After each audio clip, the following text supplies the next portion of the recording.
Mga hunters, kalimiunan po, nagbabalik ang ating pong impormasyon na ibibigay sa inyo ngayon ay tungkol sa mga rotated die error coins.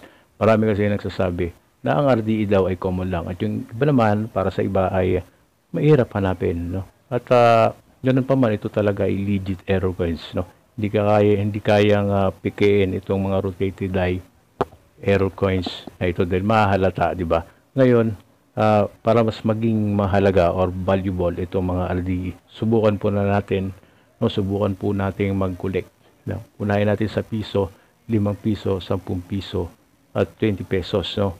BSP at NGC series. Bawat isa niyan, hanap kayo ng RDE tapos ilagay ninyo sa frame.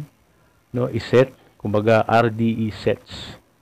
No? Sa bawat taon at denomination, meron kayong RDE at naka-frame yan at inyong ipagbibili ay maganda ang kanyang magiging value, lalo na kung uncirculated ang inyong hawak ng mga rotated die error coins, no?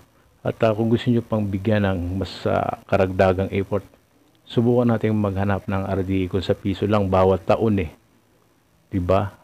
BSP na 1 piso 1995 hanggang 2017, kung bawat taon yan ay makakahanap kayo ng RDE, at naka-frame, naka-set, uncirculated, tiyak, libo-libo nyo may pagbibili ang isang RDE set. No? So, nagbigay tayo ng tip. Ito kasi ay aming napag-usapan nung nagharap-harap kami ng ating mga ka-hunters na sila T-Back, no? Bro Bart, si T-Back, si Sydney, si Bro Bart, at si Bro Don Lauro, no? Napag-usapan namin ang RDE. Ayan, so naisipan kong gawa ng content ngayon. Ayan, so tulad nga ng sabi ko, simulan nyo na kumpletuhin nyo bawat taon, no? Kung hindi kaya, bawat